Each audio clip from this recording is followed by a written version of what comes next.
자, 여러분은 지금 네모세모와 함께하고 계십니다. 대구의 역사를 따라 오래되고 의미 있는 골목길을 걸으며 진짜 대구의 모습을 만나봅니다. 시대의 추억이 담긴 골목으로 떠나는 문화산책. 대구를 넘어 대한민국 명소로 자리 잡은 대구 근대 골목 여행 함께 즐겨보시죠. 이 길의 시작과 끝을 함께 해줄 골목 투어 안내자를 모셨습니다. 안녕하세요. 대구의 골목은 내가 책임진다. 김정자 골목문화 해설사입니다. 역사와 문화를 간직한 대구 골목 여행. 국채보상운동 기념공원에서 시작하는데요.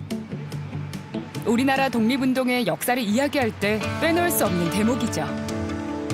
국민이 힘을 모아 국채를 갚고 국권을 지키고자 했던 국채보상운동. 이곳에선 그 모든 과정을 살펴볼 수 있습니다.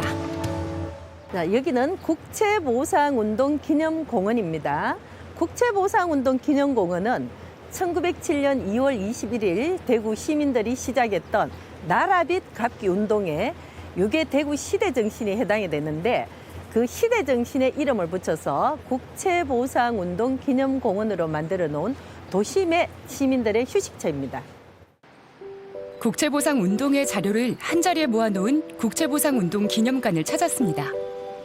1907년 대구에서 시작된 국채보상운동을 기념하고 계승하기 위한 박물관인데요. 자, 이곳은 1907년 2월 21일 나라빚 1,300만 원을 우리 민초들이 갚아보자고 했던 이 운동, 국채보상운동 기념관입니다.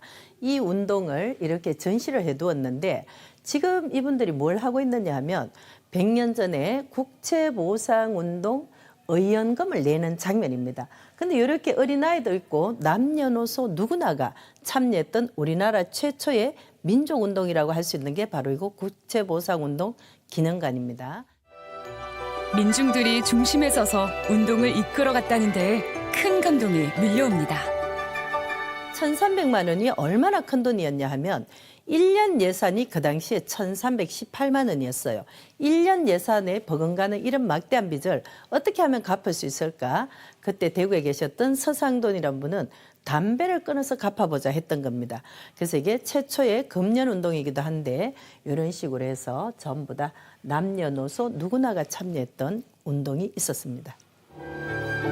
흔들리는 나라의 운명 앞에 모두가 힘을 모아 함께 맞섰던 우리 민족. 그 의지와 저력을 되새기는 뜻깊은 여행지가 아닐까 싶네요.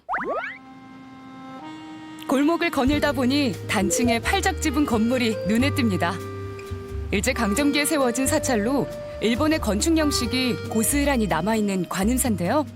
자, 이곳은 일제강점기 때인 1916년에 만들어진 삼덕동의 관음사라는 사찰입니다. 관세음보살을 모시고 있는 이 법당의 이름이 무설전이에요. 무설전, 답이 없다는 말인데 이 부처님 어떤 진리의 본뜻과 부처님의 깊은 뜻을 우리가 언어로서 감히 할 수 없는 이런 어떤 경지를 이야기하는 게 아닌가 생각을 합니다.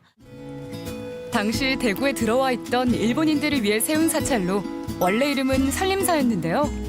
아픈 역사의 흔적이기도 하지만 옛 모습을 고스란히 간직하고 있어 더 특별하게 다가옵니다.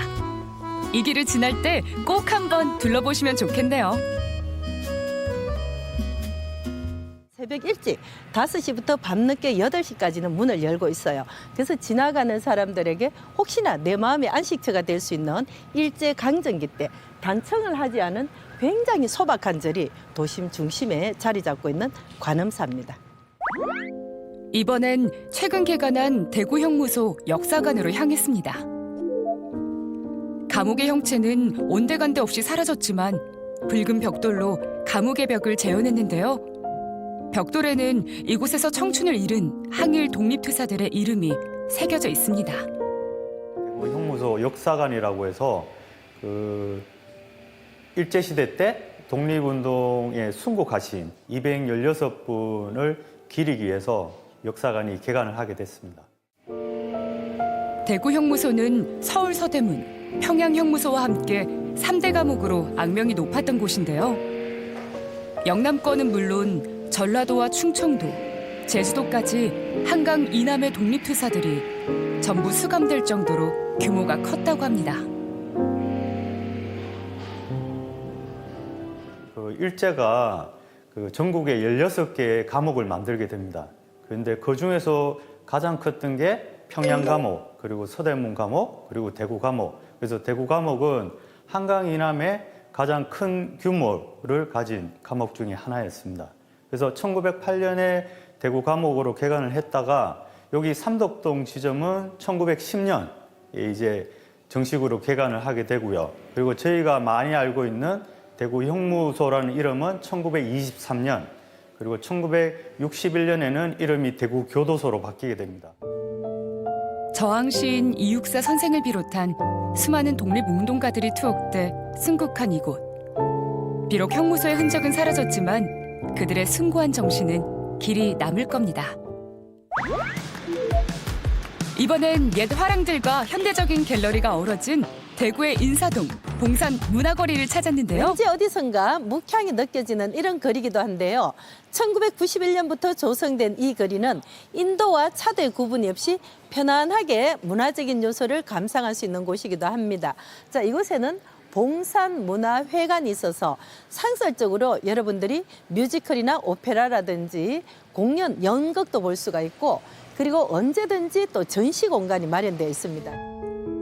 시민과 함께하는 문화공간으로 자리매김한 봉산문화회관은 문화거리를 지키는 명소 역할을 톡톡히 하고 있는데요. 2004년부터 동시대 예술의 새로운 시각을 소개하는 전시를 이어오고 있고요. 작가들에겐 무대를, 시민들에겐 현대미술의 다양한 콘텐츠를 선보이며 지역 예술 발전을 위해 노력하고 있습니다. 문화거리를 지키는 또 다른 터줏대감을 찾았습니다. 1982년 개관해 다양한 작품을 만날 수 있는 공간으로 시민 곁을 지켜온 옛 화랑입니다. 저희 화랑은 1982년도에 오픈하여서 지금까지 한 43년간 지금 한 자리에서 이렇게 하고 있습니다. 저희 화랑이 봉산 문화거리에 처음 들어와서 시작이 되어가지고 그 후부터 여러 화랑들이 이쪽 골목에 모이게 됨으로써 중구청에서, 대구시 중구청에서 봉산 문화거리를 지정하였습니다. 화랑골목을 지키며 대구의 미술 발전을 위해 꾸준히 전시를 이어왔는데요.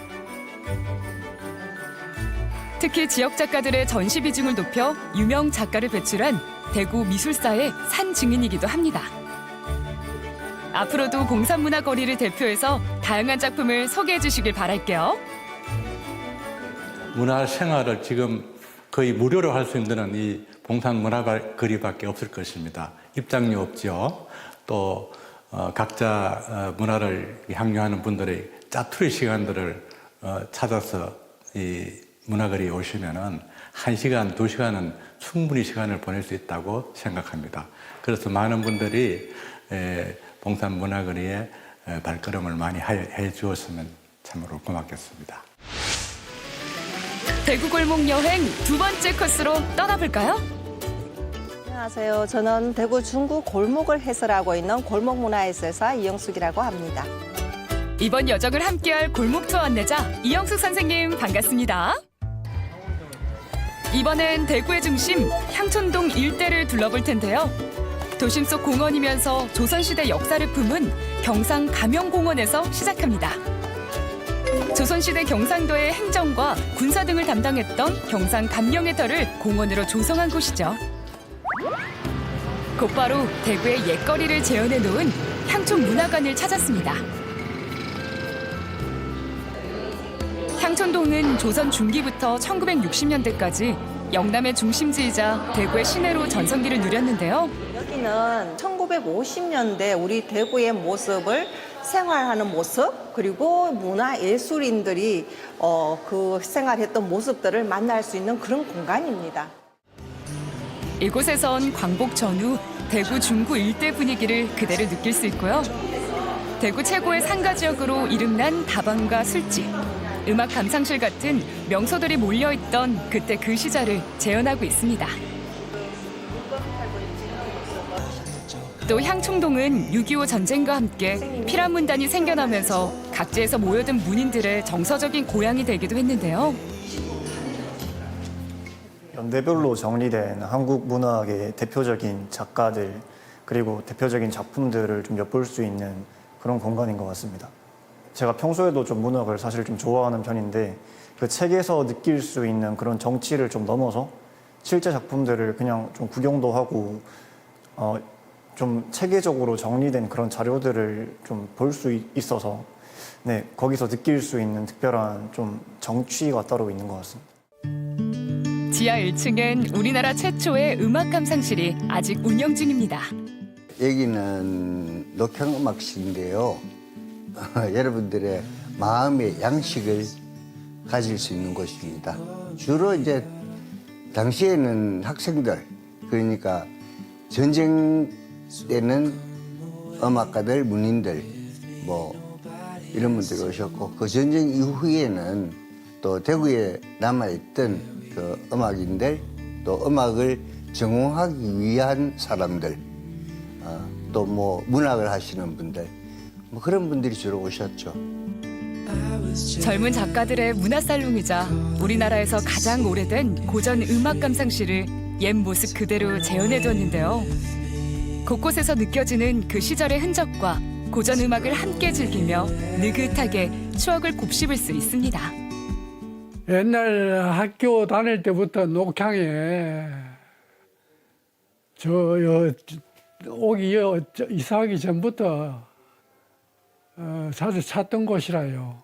엄청 오래 찾으셨겠죠? 그런데 지금 이거 뭐 나이가 88인데 시간이 있으니까 뭐 여유 시간에 와서 조금 쉬고 음악 옛날 클래식 한번 듣고 가고 그래요. 경제적으로도 부담도 없고 아주 우리가 시간 보내는 노년에는 아주 좋은 시간으로 생각해요. 마지막 장소는 트레이드마크인 빨간 구두가 말해주듯 수제화 골목으로 이름난 곳입니다. 여기는 향촌동 수제화 골목입니다. 이 향촌동 수제화 골목은 70년대, 80년대 굉장히 여기 뭐 멋쟁이들이라든가 이런 신사분들이 신발을 맞추고 또는 기술을 배우려고 하던 공간이기도 합니다. 지금 현재는 이런 많은 가게들이 사실은 좀 규모가 줄어들었지만 그래도 지금 현재 한 40여 곳이 여기에 뭐 구두 관련 일을 하고 계십니다. 이제는 60여 명의 장인들만 남아있는 수제화 골목에서 오랜 시간 맞춤 신발을 만들어 온 명장 한 분을 만났습니다. 옛날에는 뭐 정장을 많이 입었잖아. 등산화 뭐 운동화 이런 거 많이 안 신었거든. 그럴 때는 뭐 신발 무조건 뭐 명절 되고 이러면 뭐 양복 맞춰 입고 신발 신고 구두 맞춰 신고 뭐 다 그렇게 하던 시절에 연예인들도 오면은 자기가 원하는 디자인이 있잖아. 그럼 디자인 패턴 해서 다 그렇게 만들어서 원하는 색상 뭐 이래 다 해줬지. 수제화 골목의 중심에서 역사를 이어가고 있는 최병렬 명장님. 50여 년의 세월이 지난 지금은 구두가 곧 인생 그 자체가 되었다고 하는데요. 힘 닿는 날까지 이 골목을 잘 지켜주시길 바랄게요. 역사와 문화가 살아 숨쉬는 대구의 골목에서 다양한 명소를 만나봤는데요. 이번 여행 어떠셨나요? 기억해야 할 역사와 사람들의 이야기, 그리고 추억 속 대구의 모습까지 여러분도 골목 여행 즐기러 대구로 떠나보세요.